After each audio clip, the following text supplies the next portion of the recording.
Bismillahirrahmanirrahim. Assalamualaikum warahmatullahi wabarakatuh.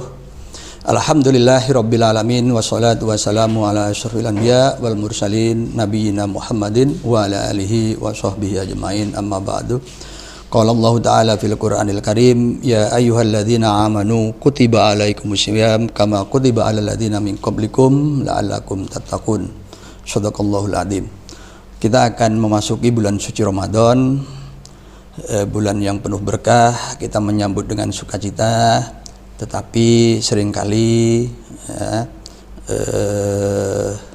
kesukaan ini kemudian diselepi adanya perbedaan-perbedaan dan kita terasa kurang nyaman. Nah, karena itu saya perlu menjelaskan kenapa kok ada perbedaan-perbedaan, entah itu dalam mengawali Ramadan atau mengakhirinya. Demikian juga ketika di bulan Dzulhijjah.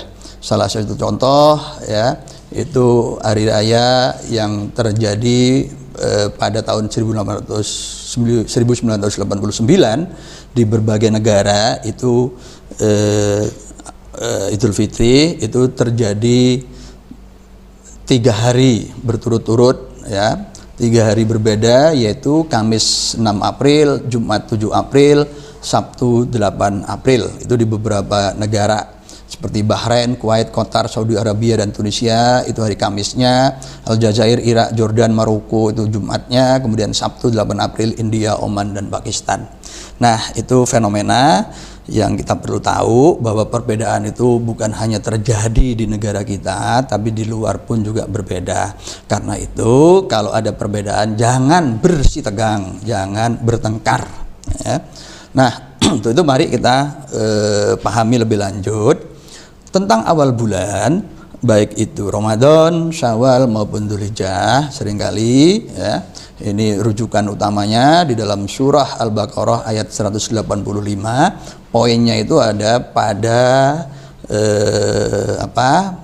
pernyataan faman syahida minkumus syahra falyasumhu. Maka barang siapa di antara kalian yang menyaksikan atau hadir di bulan itu, maka puasalah. Nah, statement ini sangat umum, perlu diterjemahkan lebih lanjut. Nah, penerjemahan yang paling umum yaitu mengetahui bulan Ramadan itu dengan cara meru'yat. Nah, dalilnya yaitu adalah sumu li ru'yatihi wa aftiru li ru'yatihi fa in hubbiya alaikum fa'akmilu iddatan sya'ban salasin. Atau la tasumu hatta taral hilal wa la tuftiru hatta tarahu fa in ghumma alaikum faqdurulah. Jadi puasalah karena melihat hilal dan juga berbukalah karena melihat hilal. Jangan berpuasa sampai kalian melihat hilal dan juga jangan berbuka sebelum kalian melihat hilal. Seandainya tertutup awan maka perkirakanlah atau kemudian jadikan itu 30 hari. Itu yang kemudian dipegang sebagai dalil untuk ru'yat. Tapi kemudian ada kelompok lain bahwa berargumen bahwa pada zaman Nabi dulu meru'yat karena apa? Karena ada ungkapan inna ummatun ummiyatun la naktub wa la nahsub asyahru hakada wa hakada, yakni martatis martatis wa isrin wa martatis salasin. Sesungguhnya kita itu adalah umat yang ummi, la naktub wa la nahsub, yang tidak bisa menulis dan tidak bisa menghitung bulan. Jadi hitung-hitungan bulan tidak dipahami. Bulan kadang-kadang hakada wa hakada. Jadi bulan itu kadang-kadang begini, kadang-kadang begitu, yakni kadang-kadang 29 hari, kadang-kadang 30 hari. Nah, karena pertimbangan itu maka penentuannya dengan ru'yat. Tapi bagaimana ketika dunia astronomi sudah sedemikian canggihnya? Nah, ini kemudian orang berargumen karena Al-Quran juga menyebutkan bahwa bulan dan matahari sudah ditetapkan sedemikian rupa, falikul isbah wa ja'alal laila sakana wasyamsa wal qamara husbanan dzalika taqdirul azizil alim. Asyamsu wal qamaru bihusban. Jadi matahari, bulan itu sedemikian rupa sehingga kemudian bisa dihitung dengan akurat, dengan presisi, sehingga waktu-waktu pun juga bisa dihitung. Nah, itu begitu kita berbicara awal bulan, apa yang harus dihitung? merujuk pada hadis tadi itu adalah hilal. Nah, kalau kita berbicara hilal di dalam Al-Qur'an ada 2 ayat, yaitu di dalam surah Al-Baqarah ayat 189 dan di dalam surah Yasin 39. Yang pertama hilal disebut dengan ungkapan ahillah, dan yang kedua dengan urjun al-qadim. Nah, urjun al-qadim ya, daun tandan atau daun kurma yang melengkung, daun kurma tua melengkung, itu menandai akhir bulan, dan ahillah itu menandai awal bulan. Nah, antara akhir dan awal bulan itulah ada pertemuan karena ini siklik gitu ya. Itulah yang disebut konjungsi. Nah, mari kita lihat lebih lanjut ya, secara astronomis bahwa bulan ya. Jadi di sini perlu saya tegaskan bahwa konsepnya di sini menerima konsep bumi bundar, gitu ya. Bumi mengelilingi matahari, kemudian bulan mengelilingi bumi dan ikut bumi mengelilingi matahari. Nah, itu ya. Nah, meskipun dalam hitung-hitungannya pusat koordinatnya itu dipilih bumi, begitu ya. Nah, inilah posisi relatif bulan terhadap matahari dan bumi ya. Nah, posisi bulan ketika berada di antara matahari dan bumi ini yang disebut dengan posisi konjungsi. Ini berada di satu garis bujur astronomis, meskipun tidak selalu di satu garis lurus ya yang tepat menghubungkan bumi dan matahari, tapi ini satu garis bujur astronomis. Artinya kalau dilihat dari bawah sana ini akan membentuk sudut, begitu ya. Ini yang disebut nyumun. Nah, kemudian bulan ini mengelilingi bumi penuh satu lingkaran ya 360 derajat gitu. Nah, ini yang disebut dengan periode sideris. Lamanya itu adalah 27/3 hari. Itu. Jadi posisinya seperti itu. Jadi tidak dalam posisi konjungsi atau nyumun. Ya, posisi konjungsi, nyumun ini yang disebut posisi ijtima ya, konjungsi, tapi nyumun di dalam Islam itu tidak serta-merta diterima sebagai nyuman ya. Kenapa? Karena ada hadis tadi sumu li ru'yatihi. Jadi kelompok ini kemudian memerlukan kriteria tambahan sedemikian rupa sehingga hilalnya bisa dilihat gitu. Nah, setelah 360 derajat ya 27 kira-kira 27/3 hari perlu waktu 2/6 hari lagi sehingga kemudian menjadi dalam posisi ijtima kembali ya. Ini 27/3 hari, perlu waktu 2/6 hari lagi. Ini kira-kira 29,5 hari ya, menjadi bulan baru. Nah, ini yang disebut dengan periode sinedis. Nah, dan angka ini pula lah yang menyebabkan satu bulan komariah rentang waktunya itu 29 atau 30. Jadi kalender berbasis bulan itu akan mempunyai jumlah hari 29 atau 30. Nah, itu ya. Jadi itulah situasi dari periode dari sideris ke sinodik gitu ya. Nah, kembali ke rumusan tentang fase bulan. Jadi pada prinsipnya setiap saat permukaan bulan yang kena sinar matahari itu selalu separuhnya. Kalau dalam gambar ini adalah ABCPA. Tetapi yang menghadap bumi itu hanya adalah BCDPB. Jadi bagian yang kena cahaya matahari ABP itu tidak menghadap bumi, sedangkan bagian gelap ADPCD itu menghadap bumi, sehingga rasio yang menghadap bumi dibagi seluruh permukaan bulan yang kena sinar matahari itu dinyatakan oleh rumus 1 plus cos sudut bumi bulan matahari dibagi 2. Nah, jadi itu. Nah, maka praktisnya akan seperti ini ya. Jadi penampakannya selalu berubah dan itu mewakili tempat-tempat bulan relatif terhadap bumi dan matahari gitu. Nah, ini konjungsi. Nah, ini bulan sabit awal bulan. Nah, ini kemudian purnama, lalu mengecil, kemudian bulan sabit akhir bulan, dan inilah konjungsi. Begitu terus berulang dalam satu bulan, ya.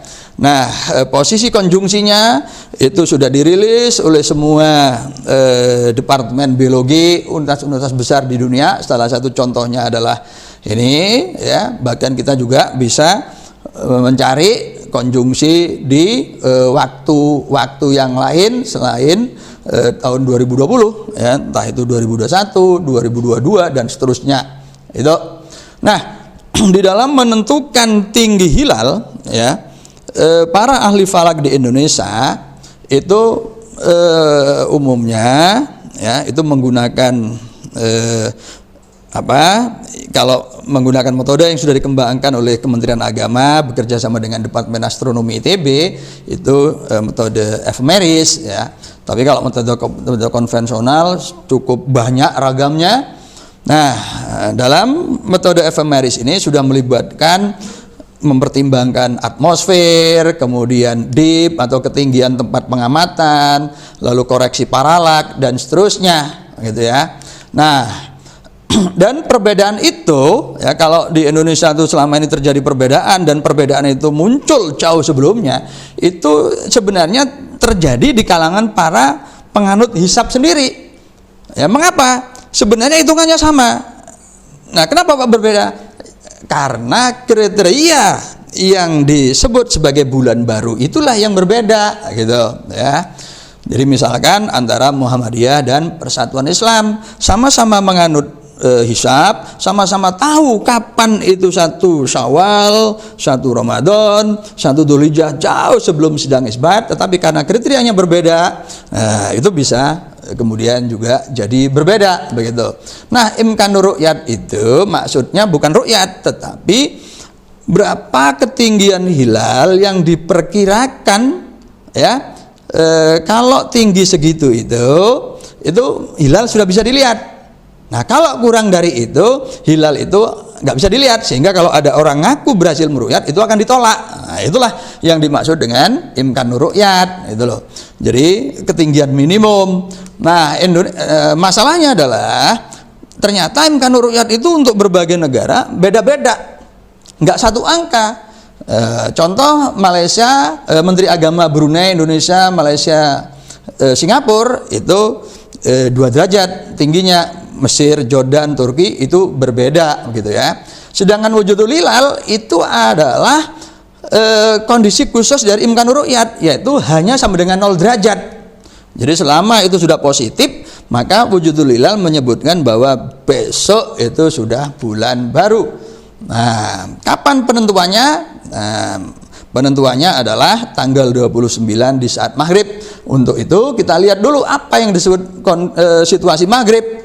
Ya, kalau ini adalah ufuk atau kaki langit kita lihat di barat, ya, maka ini misalkan matahari ini masih di atas ufuk, jadi ini masih sore belum maghrib. Nah, itu, nah ketika permukaan bawahnya bersentuh ufuk itu juga bukan maghrib. Nah, kemudian masuk dikit itu juga bukan maghrib, kemudian masuk hampir penuh itu juga belum disebut maghrib. Tetapi yang disebut maghrib itu ketika piringan atasnya itu menempel pada ufuk atau kaki langit. Nah, inilah yang disebut dengan maghrib. Nah, itu terjadi pada jam berapa? Nah, pada saat inilah hilal atau bulan itu dihitung ketinggiannya. Itu, ya, pada tanggal 29 bulan Komariah itu. Nah, sekarang mari kita lihat pengertian hilal. Kapan hilal itu disebut negatif, positif atau 0, ya. Nah, ini mataharinya, ya, permukaan atasnya menyentuh ufuk, ya. Nah, kalau bulannya seperti ini, ya, permukaan bawahnya itu di bawah ufuk, ini yang disebut dengan bulan negatif atau hilal negatif, dan ini nggak mungkin bisa dilihat, begitu. Nah, kalau ini permukaan bawahnya bersentuhan dengan ufuk, ini 0. Jadi kalau sedikit saja bergeser, ini sudah positif. Nah, wujudul hilal itu maksudnya seperti ini. Nah, itu, ya. Sedangkan imkanur ru'yat 2 derajat, berarti di sini ujung bawah ke ke ufuk itu 2 derajat ya. Nah, permukaan bulan itu penampakan bulan itu yang bunder itu hanya setengah derajat. Jadi kalau 2 derajat itu berarti ada 4 bulan disusun ke atas, kira-kira seperti itu ya.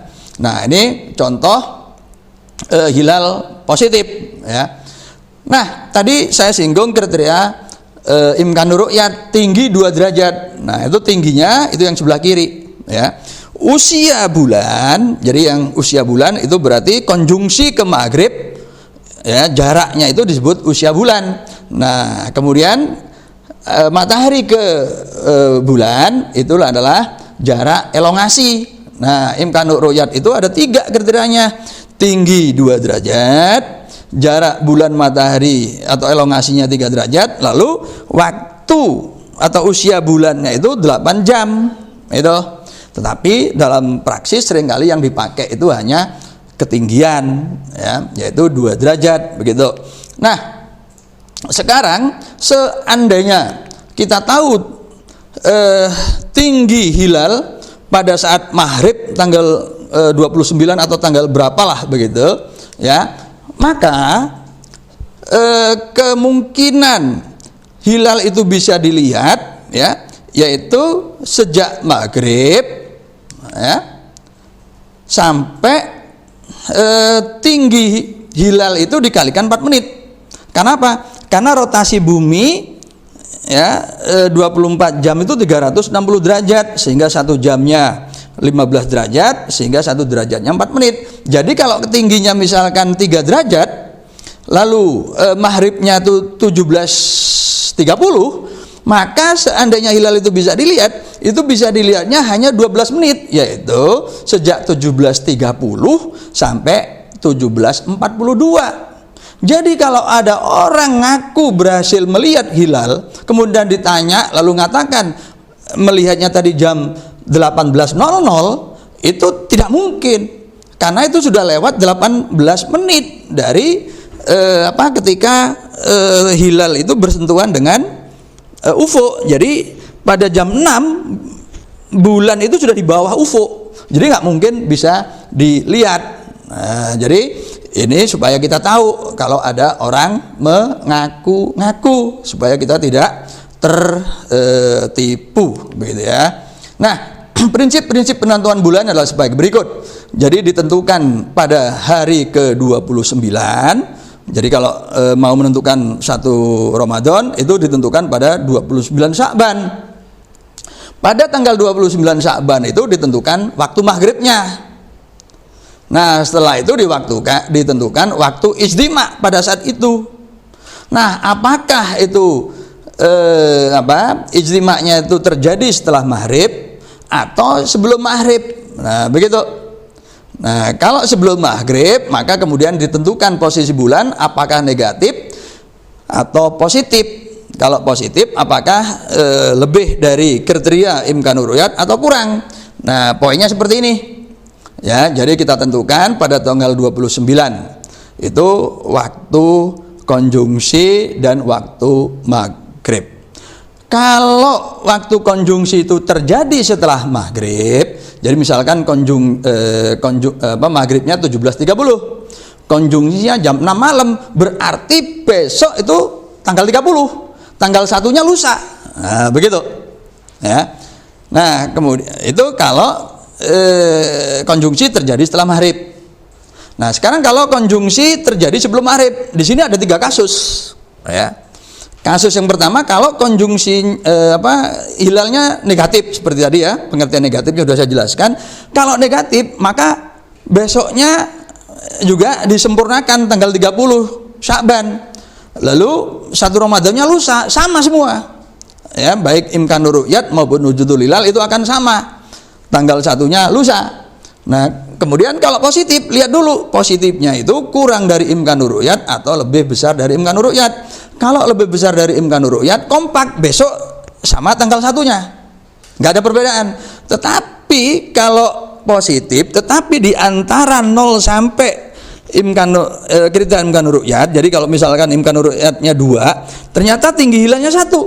Nah, berarti yang wujudul hilal diwakili Muhammadiyah itu besok tanggal 1, sedangkan imkanur ru'yat itu lusa. Nah, jadi perbedaan itu terjadi kalau hisab memperlihatkan bahwa tinggi hilal itu antara 0 sampai kriteria imkanur ru'yat. Nah, di luar itu akan sama. Nah, untuk menentukan, kita biasa di Indonesia ini ya, ormas-ormas besar seperti Nahdlatul Ulama, Muhammadiyah, Persis itu sudah menggunakan metode dan software WinHisab yang terbaru 2010 dikembangkan oleh Kementerian Agama. Ini data bulan. Untuk menentukan konjungsinya kita lihat fraction illumination yang paling kecil, kemudian waktu posisi bulan, dan juga kemudian posisi matahari. Nah, maka dengan data-data ini kita akan coba ya perlihatkan hasil hitungan untuk Ramadan 1441 tahun ini. Nah, Sya'bannya ada 2 ini.